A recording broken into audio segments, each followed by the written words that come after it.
L'aéroport de Korogo, la sélection namibienne est la première équipe de la poule E à atterrir dans la cité du Poro pour la CAN édition 34.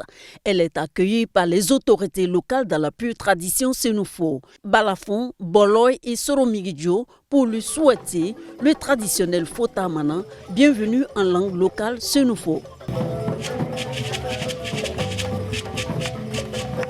Les Namibiens ne cachent pas leur joie de prendre part à cette CAN de l'hospitalité et surtout de l'accueil qui leur a été réservé. Thank you for a warm welcome. This was really beautiful. Nous sommes très heureux déjà de l'hospitalité, la chaleur qui nous accueille et nous espérons que où nous partons, nous serons logés, que tout est OK là-bas et pour que nous puissions entamer nos entraînements pour faire une bonne CAN. Les Brave Warriors ont été rassurés par les autorités quant à la sécurité, aux commodités d'hébergement et services pour un séjour mémorable dans la cité du Poro. I'm the mayor. I give you guys the keys for the town. Just do what you want to do. The security is good. Korogo est prêt. Nous sommes prêts pour les accueillir. Vraiment, ils peuvent aller où ils veulent. Il n'y a aucun problème. Et vraiment, ils peuvent nous faire confiance. La sécurité est garantie. S'il y a un problème, le téléphone est ouvert. Les Brave Warriors de la Namibie entrent en lice le mardi 16 janvier en affrontant la Tunisie à 17h au stade Amadou Gon Coulibaly de Korogo.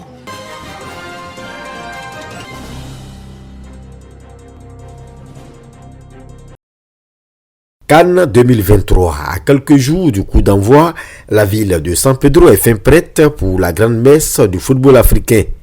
Afin de permettre aux supporters, membres du comité national de soutien aux éléphants, d'être bien vêtus et plus visibles, un lot de polos et de t-shirts a été remis à la présidente du CNSE San Pedro.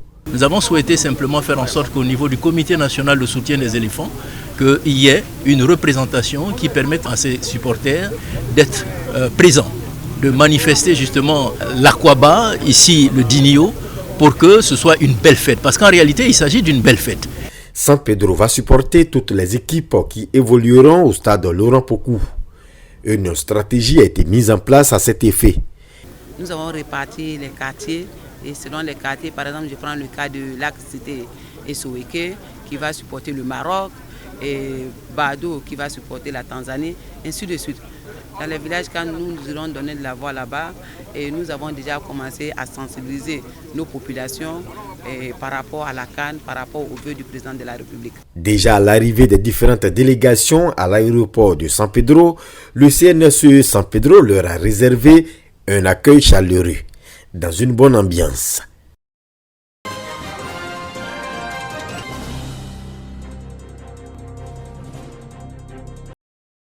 La Coupe d'Afrique des Nations de football en terre ivoirienne s'est vue la CAN de l'hospitalité et la mieux organisée.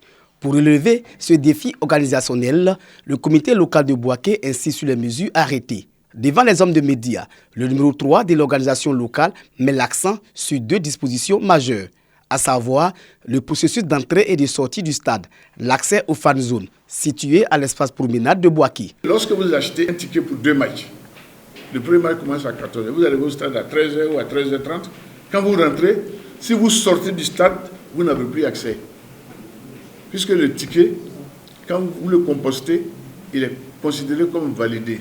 Pour contourner donc ces difficultés, au niveau du site de Bouaké, nous avons 13 stands. Dans les 13 stands, vous aurez tout ce qu'il vous faut.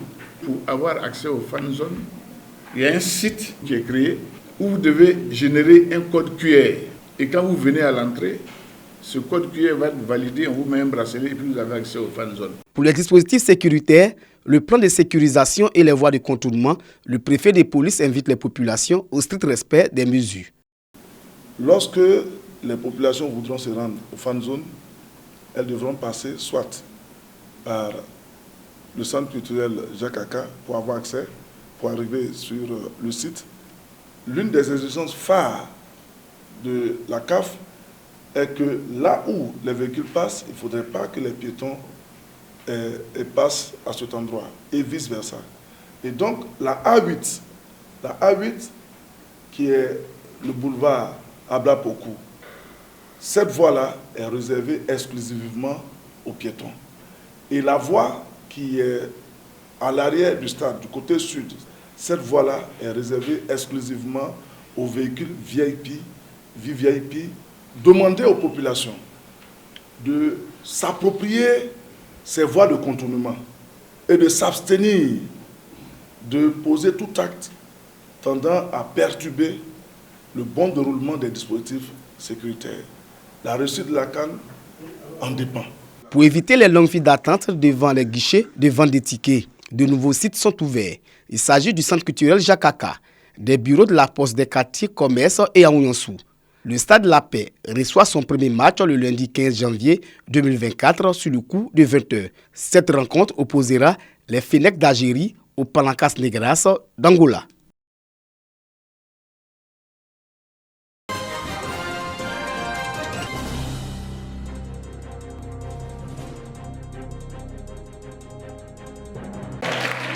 En 2023, 14 jeunes se sont illustrés de la plus belle des manières en participant au développement de leur région.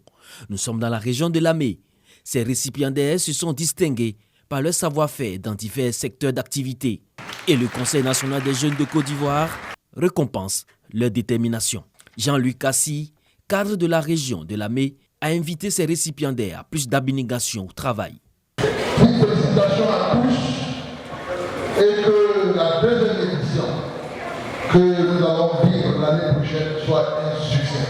Nous souhaitons que la deuxième édition mette l'accent sur des jeunes qui ont entrepris et qui excellent dans leur domaine. Au cours de cette cérémonie de distinction, d'autres prix ont été décernés aux acteurs qui agissent dans la région pour la promotion de la jeunesse et pour le développement de la région de Lamé.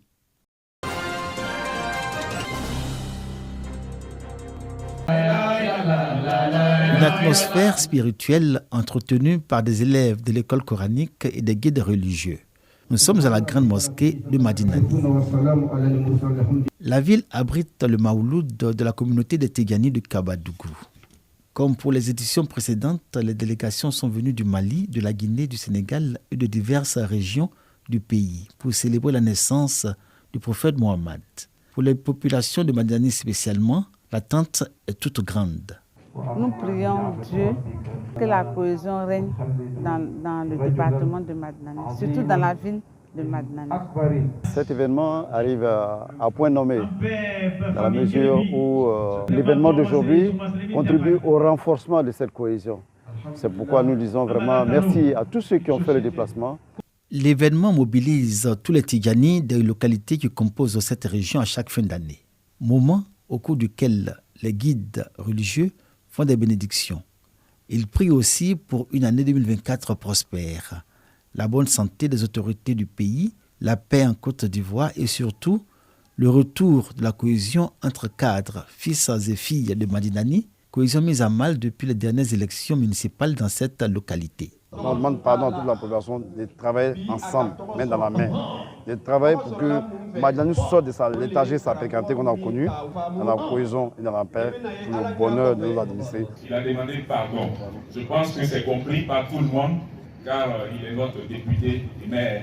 Nous avons besoin de prières et de bénédictions pour que règne la cohésion et la paix entre les fils et les filles de Madinani. C'est la troisième année consécutive que Madinani abrite le Maouloud de Tigani du Kabadougou, à l'initiative du premier responsable de cette communauté dans cette région, Kone Yaya, par ailleurs chef de village de Madinani.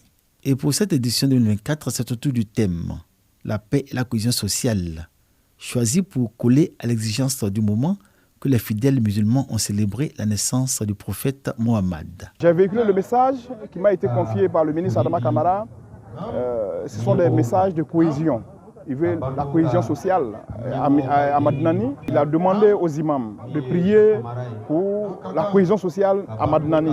Nous tous, nous avons une grande responsabilité de partager la paix, la cohésion sociale avec nos parents et avec toute la société. Et c'est ça qui nous permettra de vivre dans l'harmonie. Vous savez, dans les discours des politiques, ils ont toujours parlé du vivre ensemble. Ils ont toujours parlé de la cohésion. Ils ont toujours parlé de la stabilité. Ce sont des valeurs qui ont été enseignées par le prophète de l'humanité, Sayyidina Muhammad sallallahu alayhi wa sallam. Le défi de Madinani aujourd'hui est que les filles, fils et cadres taisent leur rancœur et s'engagent pour un nouveau départ dans une vision commune de développement. Les imams de cette localité, qui signifie Petite Médine, s'y emploient par leur prière constante.